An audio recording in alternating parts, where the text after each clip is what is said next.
So நேற்று mark பண்ண லெவல்லையே வந்து 240.75 அப்படிங்கிற புட் ஆப்ஷனில் மேலே இப்போ ப்ரைஸ் க்ளோஸ் வச்சுட்டாங்க. இதுக்கப்புறம் நம்ம என்ட்ரி எடுத்தாச்சு. இதுக்கப்புறம் நம்ம 240 லெவல்லேருந்து ப்ரைஸ் எங்கே மேலே போகுதுன்னு பாருங்கள். ஸோ 250 10 பாயிண்ட்ஸ் இது வரைக்கும் மேலே போயிருக்கு. ஸோ வெயிட் பண்ணி பார்க்கலாம். ஸோ ப்ரீவியஸாக பார்த்தீங்கன்னா நமக்கு லோவே வைக்கலை, ஹையரை பண்ணிட்டு தான் போயிருக்காங்க. ஸோ 13 பாயிண்ட்ஸ் இது வரைக்கும் போயிருக்கு. ஸோ புட் ஆப்ஷனில் தான் நல்ல பாசிபிள் இருக்குது. ஸோ லோ வைக்கவே இல்லை.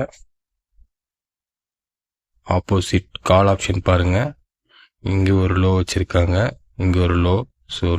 ஸோ அடுத்தடுத்த லோ வந்து கால் ஆப்ஷனில் நடந்துகிட்ருக்கு. புட் ஆப்ஷனில் பார்த்தீங்கன்னா நமக்கு லோ வைக்கவே இல்லை, ஹையர் ஐ பண்ணிட்டு தான் போயிட்டுருக்காங்க. ஸோ இதுக்கப்புறம் இங்கே லோ நடக்கவே இல்லை. ஸோ ரிஜெக்ஷன் ஆகலை. ஸோ இங்கே வந்து நமக்கு க்ளோசிங் வந்து ப்ரீவியஸ் டே மேலே தான் க்ளோஸ் வச்சுருக்கனால கான்ஃபிடெண்ட்டாக இந்த ட்ரேடு வந்து நம்ம கண்டினியூ பண்ணலாம். ஸோ ப்ரைஸ் வந்து 240 நம்ம என்ட்ரி எடுத்தது நல்ல ஒரு கன்சாலிடேட்க்கு அப்புறம் ஒரு மூமெண்ட் இருந்தனால எக்ஸாக்டாக நம்ம மார்க் பண்ண 286 வரைக்கும் போயிருச்சு. ஸோ நல்ல ஒரு ட்ரேடாக மார்னிங்கே அமைஞ்சது.